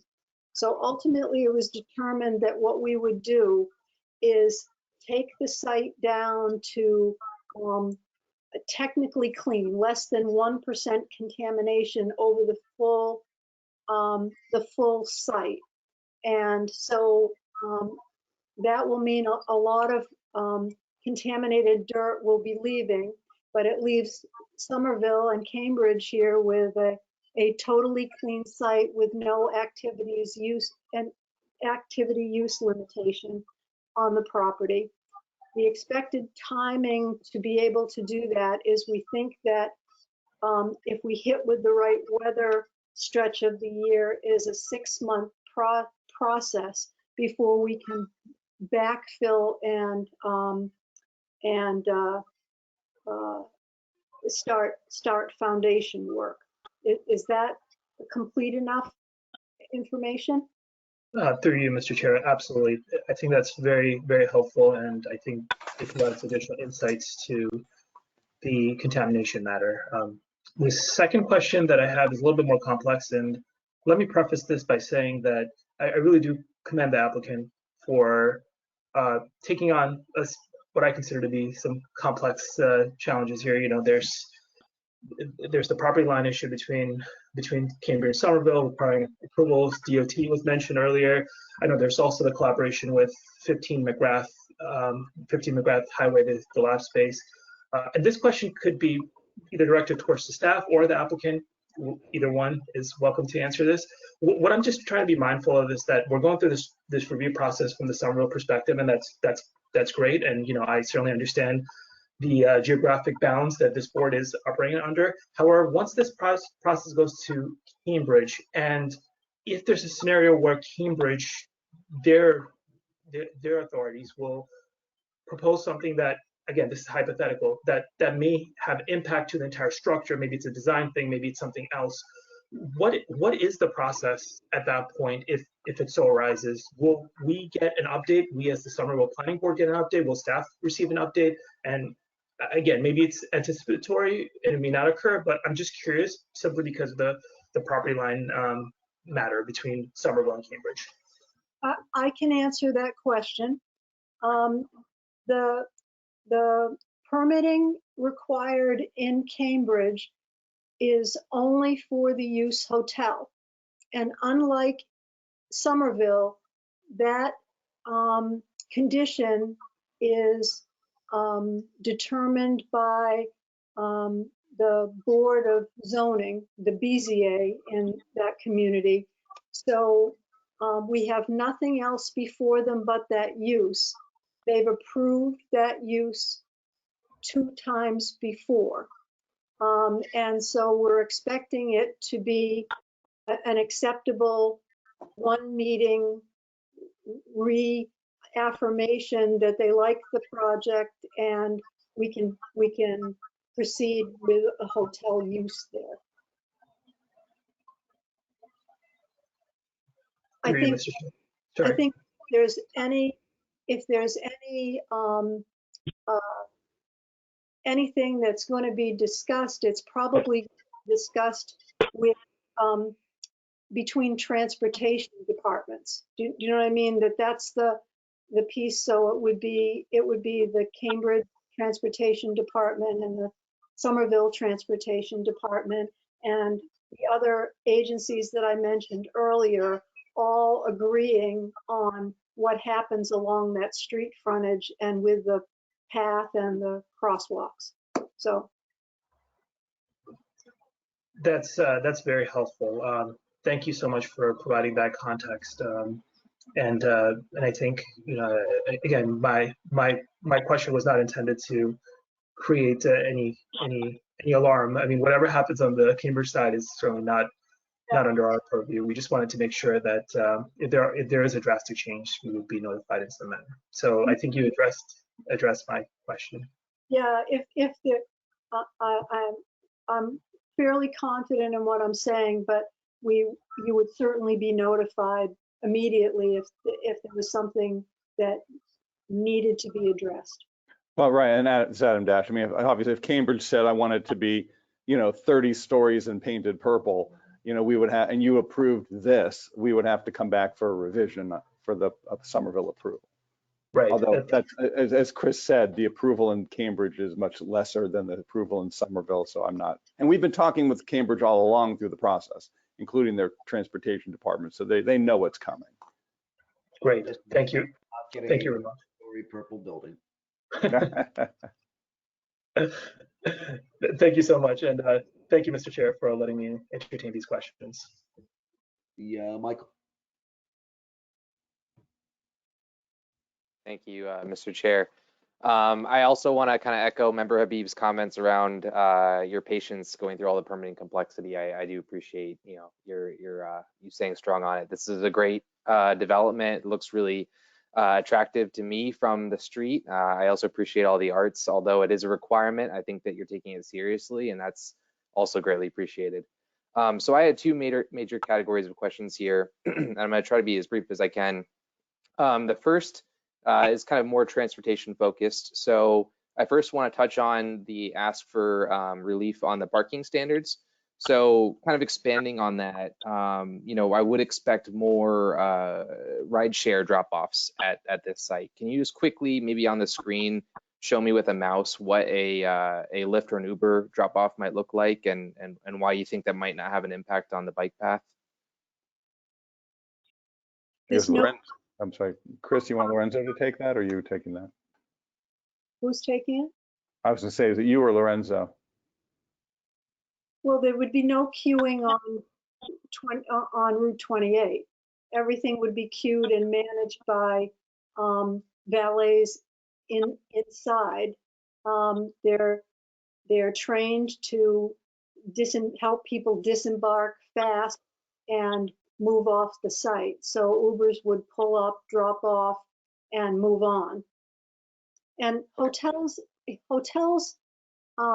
don't have the kind of rush hour that office buildings have. People dribble in. You know what I mean? They start dribbling in before cocktail hour, and they keep dribbling in until 11 o'clock at night, and then it's pretty quiet until the morning. So, and there's the same kind of dribble outward. So it's not that there's a rush hour at a hotel per se. And I think that the transportation plan shows that it's not all simultaneous. Yeah, we've had extensive meetings and discussions with the mobility division over probably the last 2 years, I would say, going through a lot of this, and this is the solution that was satisfactory to them. You can see on that under driveway how it sort of goes to the right, and there's sort of a pull-off area there. So there is an area there, and there will be valets there, as Chris said, just people moving all along. And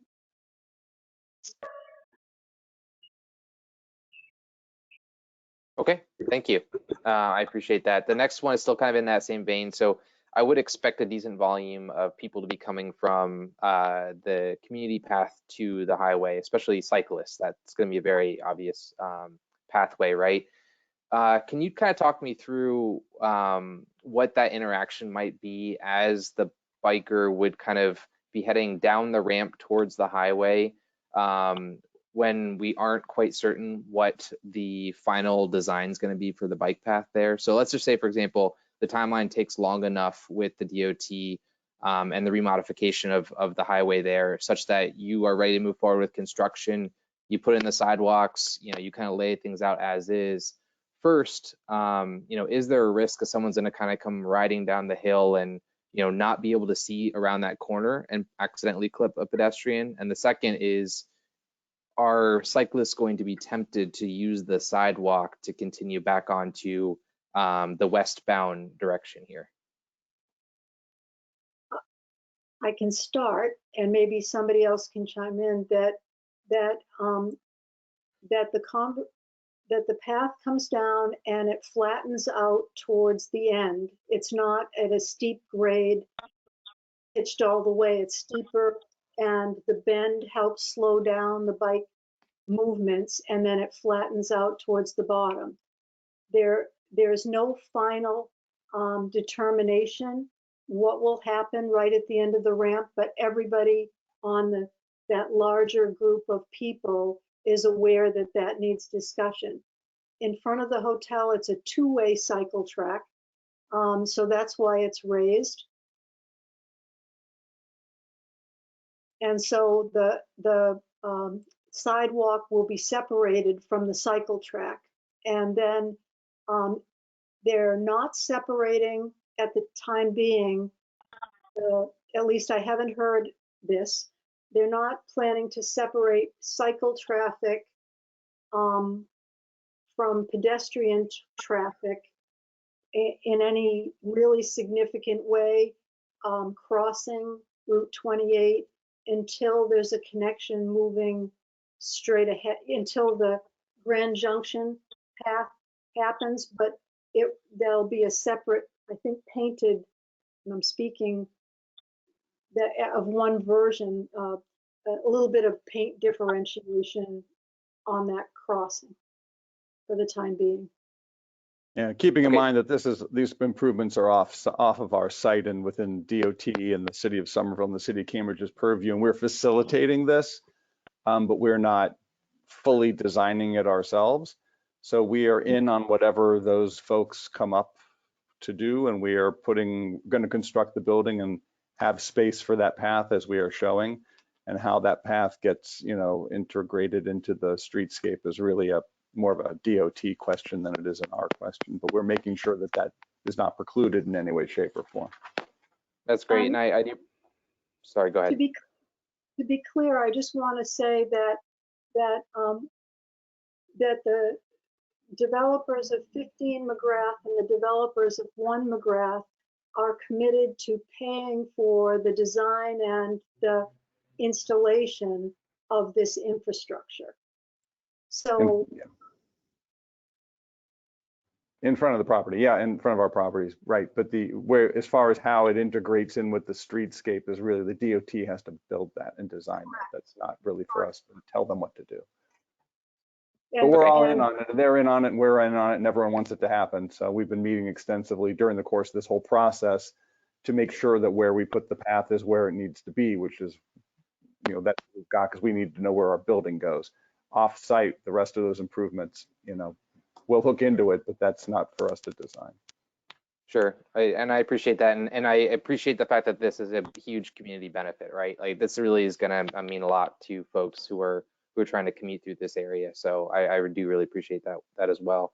I guess just the last thing, and I think I'm just going to make it a comment instead of a question, since we're going to leave public testimony open, and this will probably come at our next meeting. I found a few inconsistencies on the Sustainability Building Questionnaire.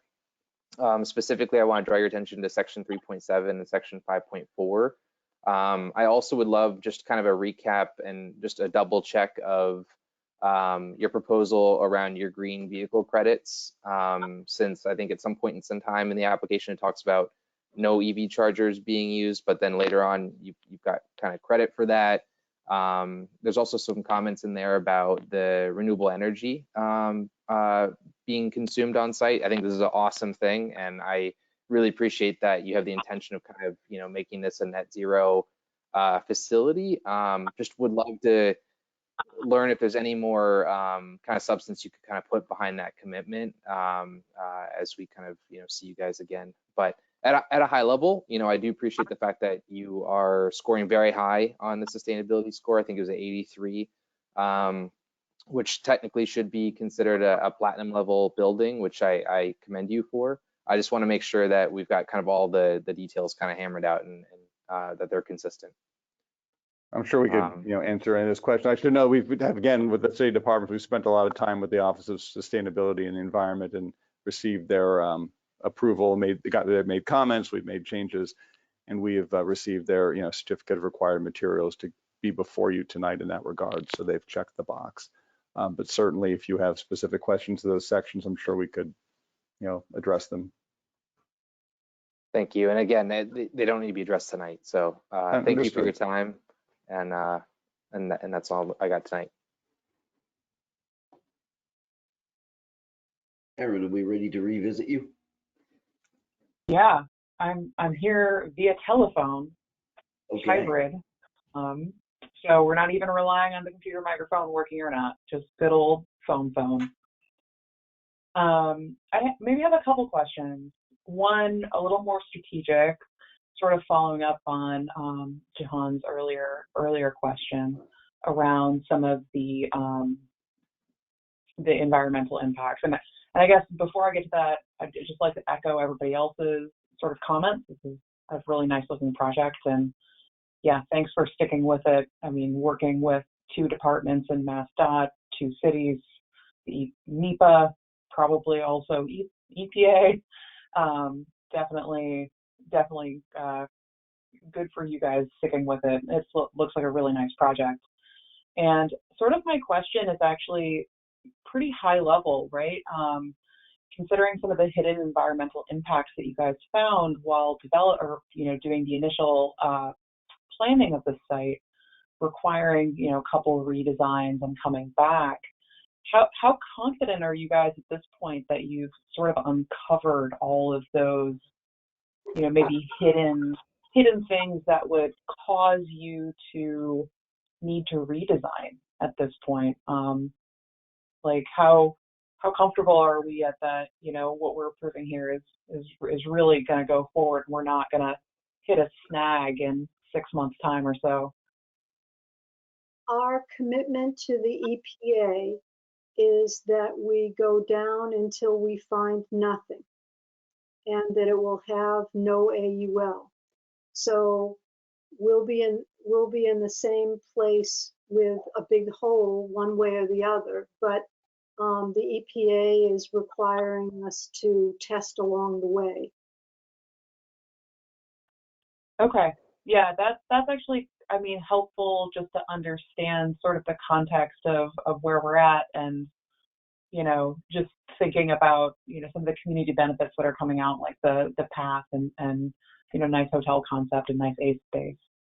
So thanks for the clarification there. And then maybe another question more specifically around the building and the ACE space and community path and ADA accessibility.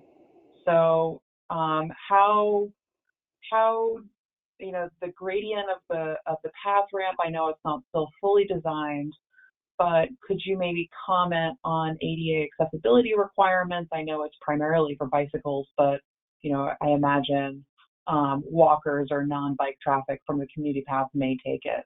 And then likewise, just thinking about ADA accessibility for some of the public amenity space that you have here. Just wondering if you and the team can comment on that.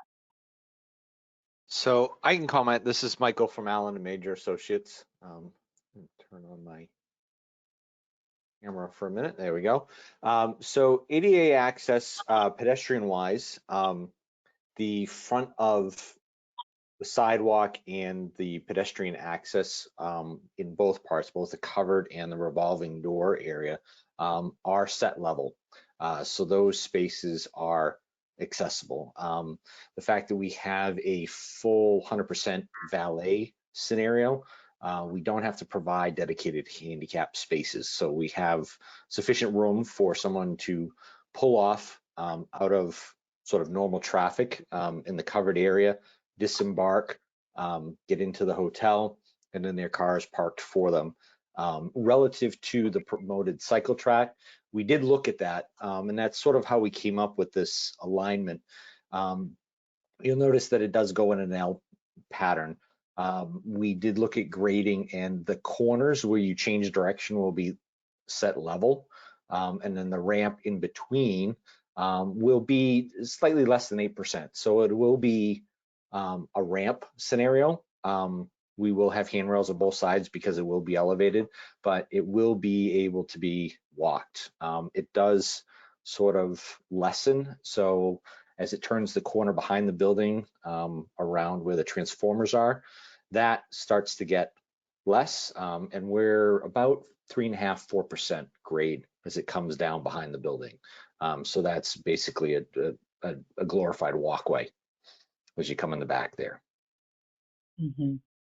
No, that's super helpful. And, as you guys have sort of designed the building, does it leave for open sight lines along the corners for, sort of mixed use traffic? It is wide. We are open. I mean, we've got 12 plus feet from the corner of the building. The adjacent property, there's a low planter that's there, so there is visibility. And then in front of the gas station, which is plan right, is wide open. It's an active parking area and gas with a pump. So that entire frontage is open and visible as you come off the ramp. Okay. No, that's certainly helpful to understand. And I know it's not, fully complete here, but good to know that, nothing intrinsic here would limit sight lines. And then maybe one last question, if you're able to answer it at this point, and I'm happy to discuss it next meeting as well. I know the cycle tracks in front of the building are still sort of being finalized, and maybe getting back to Member McNeely's question about the sort of Lyft and Uber drop-offs. I saw a lot of top-down elevations of the cycle track and proposed cycle track. I was wondering if you had any side-ons that would maybe help us understand, what it would, basically this, Uber stop on the side of the street anyway, even if you sign it not to, but if you have sort of elevated curb cuts, it can help mitigate the desire of, a Lyft driver to say just pull off randomly at the side on top of a bike lane. Yeah, so those bike lanes are proposed to actually be elevated above, so they'll be set flush with the sidewalk. So they will be elevated above vehicular traffic along the front. I don't know if Jason can sort of advance to the next slide, and you can sort of see that. Yeah. So those are elevated. There are sort of integrated ramps that get bicycles back down to vehicular level. So there is a separation and sort of safety feature so that an Uber driver's not going to stop and sort of, he'd have to jump a curb.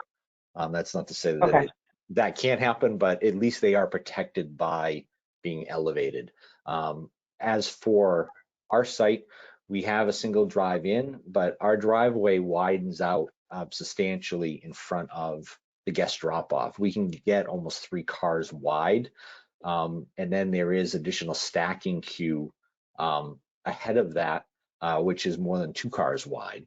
So we do have sufficient room, along with our valets, we'll be able to get that area clear and maintain a clear path of travel, so that there's no ability for multiple cars to be sort of stacked and would have people stopped on Monsignor or McGrath. No, that's helpful to understand. And yeah, that's all I've got. Thanks so much. You're welcome. Part of the benefit of being the chairman is everybody gets to ask your questions for you. So I don't have all that many left. I mostly just have praise for the project, for the team, and the way that you seem to have gone from one iteration to the project to another over the course of a couple of years, to coming back to now a third bite at the apple, when you realize that you can make something that's even better than what you had kind of proposed before. It seems like everybody from all areas of the relevant stakeholders are pleased with the way that you've gone forward with this, with access to the path, with conjunction and teamwork with the building next door, with hand in glove with DOT and all that. I think it's going to be a fantastic project. I had one question more about the parking, just because I had raised it before and I don't think I got an exact answer on it. And I'm fully on board with the concept of it's a hotel. Most people aren't going to be driving to an urban hotel, but the fact is, the zoning requires a certain amount of parking. You are seeking relief to a pretty significant degree.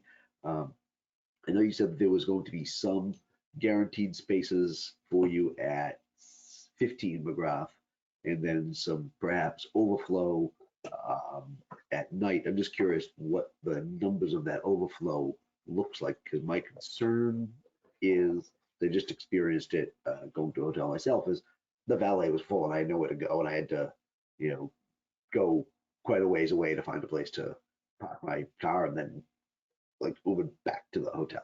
So I'm just curious how many more spaces might be available in the overflow. Not that I think you'll really need them based on where you're located, but it's something I'm curious about. Well, the best thing that I can speak to is that we own the Fairfield Inn on Monsignor O'Brien Highway, and we charge for parking. that's a big deterrent. We run a very rigorous personal transportation deterrent plan. We advertise it on our website, and that our use and we're below 0.5% at that hotel. Our use there is in 2019 is per available room only 0.15 use, and per occupied room 0.118. It spiked a little bit over the last couple of years because we feel that there's been some bad press associated with public transportation, and people were fearful during COVID to want to, people got cocooning, and more people picked up their car to go to be with their affinity group, you know what I mean, so that they knew everybody that they were traveling with. But it only got up in 21 to 0.3 and a 0.36, and in 22 went down to 0.27. So it's on the decline again. I think Uber's king in this area for drop-offs, but we get a healthy amount of T riders, especially where Fairfield also attracts a little bit of a younger audience, and I see the back personally. This is just personal observation rather than study. A lot of backpack groups and things arriving by T in this general area. Sure. I actually think that's really helpful to have the comparison to a hotel right down the street. That you also have the figures and management of. So I really appreciate that. I had one other question. Now I forget. Oh, do you manage or own the hotel outside of Porter Square at the corner of Beacon Street and Somerville Avenue? Is that you? No. Okay. My question to you now is related to that, but you don't really. I presume that if we authorize these permits, that you will actually construct the building and then actually put it to use in less than like 8 years, right? Yes, we will. Okay. Because I cannot tell you how much I want to tear that thing down. It put us through hell with the neighbors on Beacon Street, and have just left it as a construction zone since like 2018. And I would like to be able to do something about that. And if you're not them, then I don't mind. I actually also want to give you a lot of credit for having some creative, for having the green roof for one. I think that's fantastic, and also having the interactive outdoor space, because we have so little of that in Somerville, and I really hope we push to do more of it. So I have nothing but praise for you and your team and the way that you've gone about this, working with all of the relevant people that deserve to have been heard. So thank you for the comment. We really have been, there's been down months of depression over where we were with the project, but we thought that the community benefits and the kind of property that we could build would be really successful. And so we've hung in there, and I think we'll get to the finish line for sure. Great. So like I said, we're not going to vote on this tonight, but we will leave the written record open until Friday before our next meeting. So looking at my calendar, that will be noon on the 28th for any written comment to planning@somervillema.gov, the 28th at noon. And I want to thank you all for your time, and thank you for the presentation. And Mr. Chair, the next meeting then would be May 4th? Yes. Excellent. So, thank you for your interest and your time tonight. Thank you. I move to continue discussion of 1 McGrath Highway to the meeting on the 4th seconded by Aaron. Sarah, could you please call the roll? Roll call vote. I'm continuing to May 4th. Mike Capuano. Aye. Aaron Gino. Aye. Jahan Habib. Aye. And Michael McNeely. Aye. All right, we have 4 ayes. Ayes. It is continued. I now move, because there's no further business before the planning board, to adjourn, seconded by Jahan. Roll call vote, please. Roll call vote for adjournment. Mike Capuano. Aye. Aaron Gino. Aye. Jahan Habib. Aye. Mike McNeely. Aye. Michael, sorry. I feel like I should also, because this is the fun vote through the chair. Debbie, how would you? Aye. And Luke Schuster. Aye. Thank you all very much. We will reconvene on the 4th. I will not see you on the 4th. I will be absent, but I'm sure you can all handle. And I believe Amelia will probably be back as well. So, All right. Well, thank you very much, everybody. Good evening. have a good night. Night. Thank you. Good night. Take care.